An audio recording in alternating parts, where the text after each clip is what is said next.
Actually మనకి దేవదేవుడు అనేది మన హిందువుల ఆరాధ్య దైవం. కానీ అందరూ కూడా ఆ ప్రసాదం అనేది మహాప్రసాదంగా ప్రజలందరూ కూడా భావిస్తారు. అలాంటి మహాప్రసాదాన్ని ఈ జగన్మోహన్ రెడ్డి పాలనలో కలుషితం చేయడం కూడా జరిగింది. దీన్ని తీవ్రంగా ఖండిస్తున్నాం. ప్రతి ఒక్కరు కూడా ఖండించాల్సినటువంటి అవసరం ఉంది. ఇది మంచి పద్ధతి కాదు. ఒక నైవేద్యం అనేది ఒక పవిత్రంగా భావిస్తారు ప్రతి ఒక్కరు కూడా, కానీ అపవిత్రం చేశారు జగన్మోహన్ రెడ్డి. అందుకేనేమో మూల్యం చెల్లించుకున్నాడని ఈ సందర్భంగా నేను తెలియజేస్తున్నాను. కాబట్టి మంచిది కాదు. ఎవరైనా అధికారం రావచ్చు, అధికారం పోవచ్చు, కానీ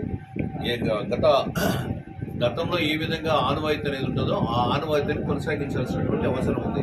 అందుకోసమే ఇప్పుడు అందరూ కూడా దీన్ని ఖండించడం జరుగుతోంది. అదేవిధంగా తిరుపతిలో ఉన్నటువంటి తిరుమల మీద ఉన్నటువంటి చాలామంది బ్రాహ్మణులు కూడా దీన్ని ఖండించడం కూడా జరిగింది. ఈరోజు పేపర్లో వచ్చింది, నిన్నటి రోజు కూడా వచ్చింది. కాబట్టి ఇది మంచి పద్ధతి కాదు. కాబట్టి ప్రతి ఒక్కరు ఖండించాలి. దీనిని సమగ్రంగా విచారం చేసి దీంట్లో ఎవరైతే ఆ అవినీతికి పాల్పడ్డారో ఆ నెయ్యి అనేది కొవ్వు అనేది దాంట్లో చాలా రాశారు. ఏదో పంది కొవ్వని, తర్వాత ఇతర వేరే కొవ్వు, చాప కొవ్వని రకరకాలు రాశారు. కాబట్టి సమగ్రంగా విచారణ చేసి ఎవరైతే దాంట్లో దోషులుగా ఉన్నారో వాళ్ళని యాక్షన్ తీసుకోవాలి వాళ్ళ మీద డిమాండ్ చేస్తారు.